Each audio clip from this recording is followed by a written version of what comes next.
Kalau awal sebenarnya iya ada sedikit keinginan untuk menjadi guru, dan kemudian waktu kuliah ketemu teman-teman yang hobinya bikin film.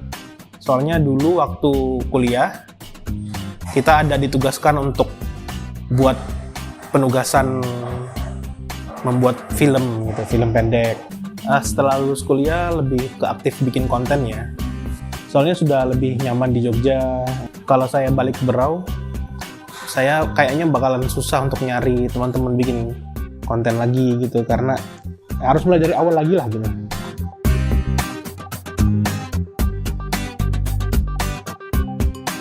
Nama saya Toro, asalnya dari kota Berau, Kalimantan Timur.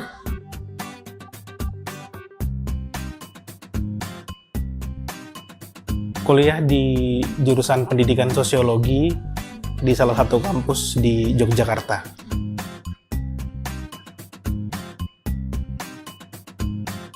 Kalau dulu itu sering main ke Jogja, masih kecil gitu.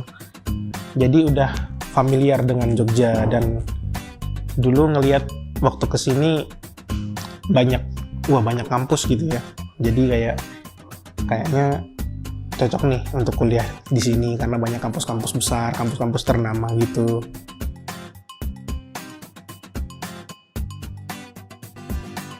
Kalau awal sebenarnya iya ada sedikit keinginan untuk menjadi guru, tapi tidak sepenuhnya pengen jadi guru. Karena waktu itu juga namanya masih anak SMA, kita disuruh untuk menentukan jalan hidup langsung seperti itu waktu masih SMA itu sepertinya terlalu cepat untuk saya pribadi ya. Jadi alternatifnya waktu itu adalah guru, makanya ngambil pendidikan.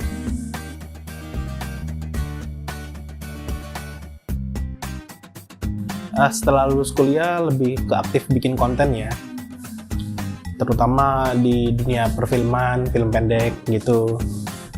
Kumpul-kumpul sama komunitas, organisasi.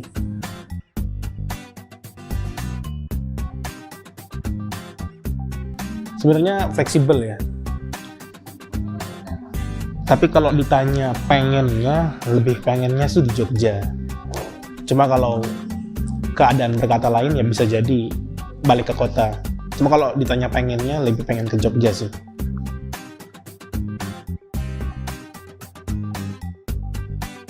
Soalnya sudah lebih nyaman di Jogja, sudah tahu tempat-tempat yang ada di sini, dan sepertinya lebih prospek untuk kegiatan-kegiatan saya seperti buat film gitu, lebih prospek di sini karena saya punya banyak teman di sini, teman-teman untuk buat film gitu, bikin konten. Kalau saya balik ke Berau, bakalan nyari organisasi lain lagi. Kalau saya balik ke Berau, saya kayaknya bakalan susah untuk nyari teman-teman bikin konten lagi gitu, karena harus mulai dari awal lagi lah gitu.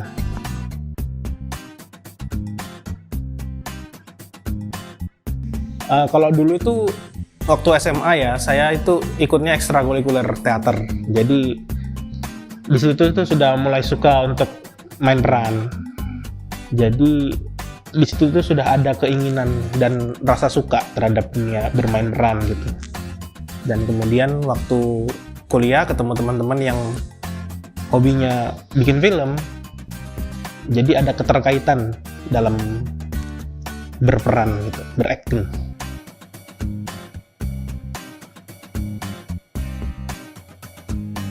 Pertama suka bikin konten itu waktu pertama kali ketemu teman-teman komunitas perfilman ya. Waktu itu saya diajak diskusi gitu untuk pembuatan film, dan di situ saya mulai tertarik, kayaknya asik juga nih untuk bikin film-film pendek, karena sebelumnya juga saya belum pernah ya, tapi pengen nyoba, dan akhirnya sudahlah kita beranikan coba dulu, walaupun filmnya waktu itu pendek berapa menitan gitu aja lah, namanya juga film pendek.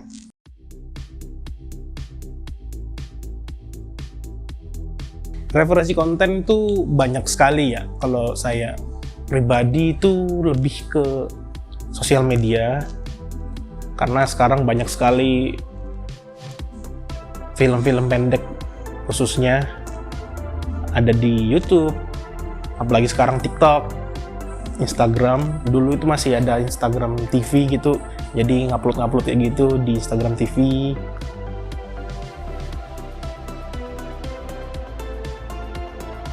Kalau secara langsung sepertinya tidak terlalu besar ya, tapi kalau dibilang melatar belakangi bisa juga. Soalnya dulu waktu kuliah kita ada ditugaskan untuk buat penugasan membuat film gitu, film pendek. Jadi walaupun tidak secara langsung kita diajari bagaimana teknisnya untuk membuat film, tapi setidaknya di situ kita bisa belajar. Oh, ternyata kalau buat film itu kita butuh ini, kita butuh kru seperti ini, alatnya yang ini gitu. Jadi adalah pengaruhnya.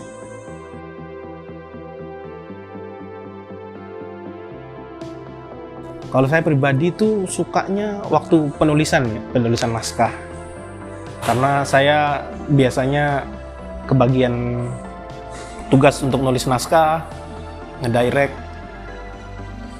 Jadi waktu penulisan naskah awal itu di situ diperlukan imajinasi, kreativitas yang lebih. Karena dalam penulisan naskah kita sudah harus bisa membayangkan nih ceritanya nanti finishingnya seperti apa.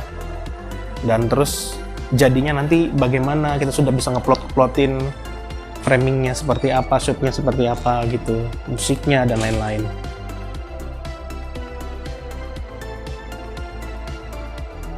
Selama bikin film ya bareng teman-teman komunitas, tim gitulah. Jadi kita bareng-bareng, dan bahkan untuk ide pun sendiri kita lebih sering brainstorming dulu. Kita nggak langsung pure dari saya, dan banyak juga ada yang teman-teman bikin, aku punya cerita ini nih, gimana menurut kamu gitu. Jadi oh ya bisa, kita tambahin ininya, itunya, aspek-aspek lain, dan jadilah sebuah cerita gitu.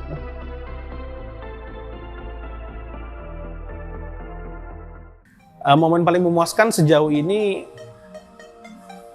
pembuatan film pendek, itu judulnya Omah Ijo, karena di situ tuh saya sebagai penulis cerita mengalami secara langsung kejadian yang saya tulis di situ, karena berdasarkan dari kisah nyata.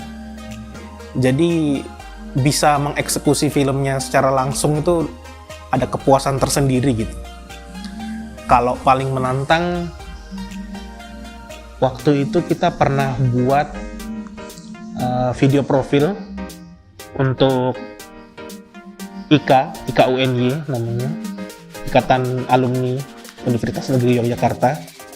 Karena di situ kita berurusan langsung dengan universitas ya, jadi kita harus lebih profesional, yang mana tadinya kita tuh cuma komunitas buat film biasa gitu, dan kita dituntut untuk lebih profesional, jadi itu menantang.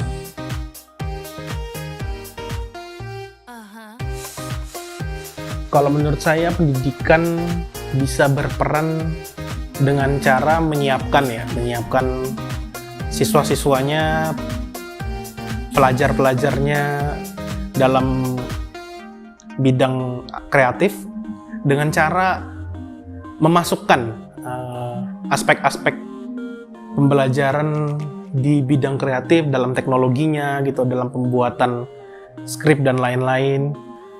Menyiapkan siswa-siswanya seperti dengan penugasan kayak buat film pendek misalnya, nggak perlu panjang-panjang, bikin konten yang 1 menit, 3 menitan gitu. Jadi mereka bisa kenal dulu cara pengoperasian alat, cara brainstorming, bikin cerita, bikin naskah, bikin skrip kayak gitu. Jadi mereka ada dasarnya dulu setidaknya gitu.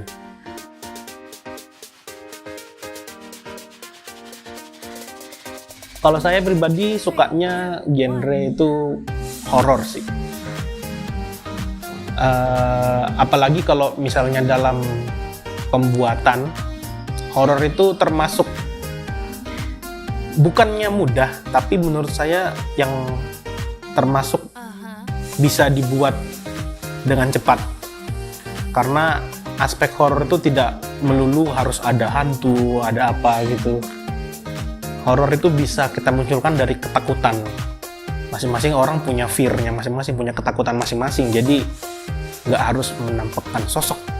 Jadi horor itu luas menurut saya.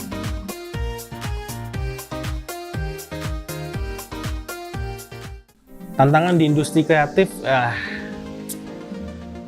terus berkembang ya, terus belajar agar kita tuh bisa terus bersaing, terus relevan, up to date dengan tren-tren yang ada pada masa ini, karena dunia terus berputar, tren juga terus ada, muncul-muncul baru lagi, jadi kita harus tetap mengikuti zaman, walaupun jangan terlalu terbawa, kita harus tetap mempunyai karakter sendiri, original gitu, tapi jangan juga kolot gitu nih. Kalau saya sendiri kayak gitu sih, tetap berkembang.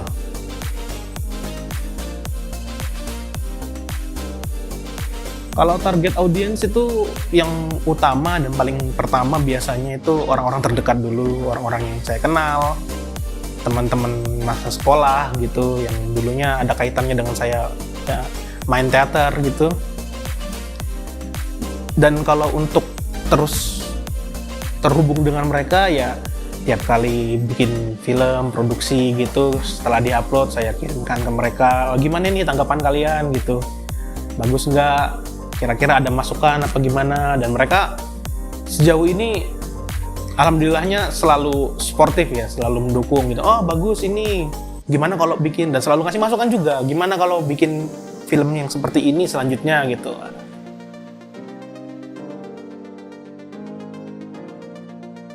Kalau dari yang saya lihat ya, horor kayaknya potensinya masih besar.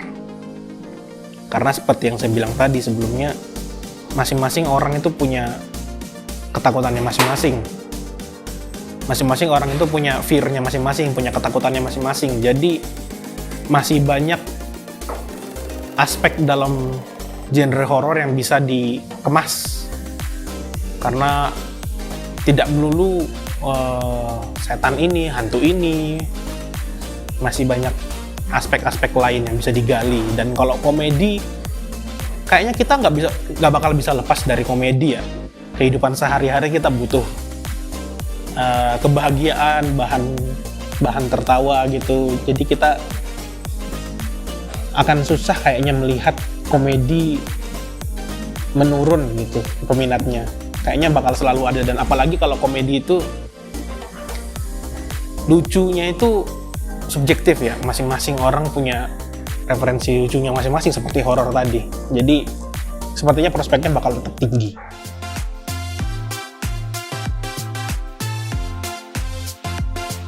Kalau pendapat saya pribadi ya fine-fine aja ya, selama itu masih tidak dalam tujuan apa ya, mencaci, menghina, atau menjelek-jelekan. Karena parodi kan ada untuk kita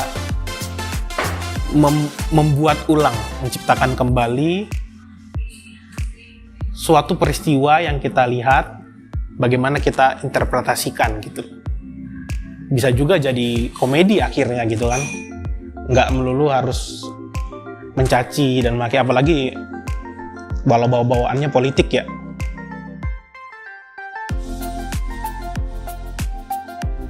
Harapannya terus relevan ya, terus berkarya, terus bisa upgrade, dan terus belajar. Karena kalau berhenti dalam berkarya, berhenti berpikir, akan susah untuk maju. Jadi kedepannya sih pengennya terus diberikan kesehatan, kesempatan, dan juga diberikan ide-ide lagi lah untuk bisa terus berkarya gitu. Jadi kita bisa tetap relevan dan berkembang.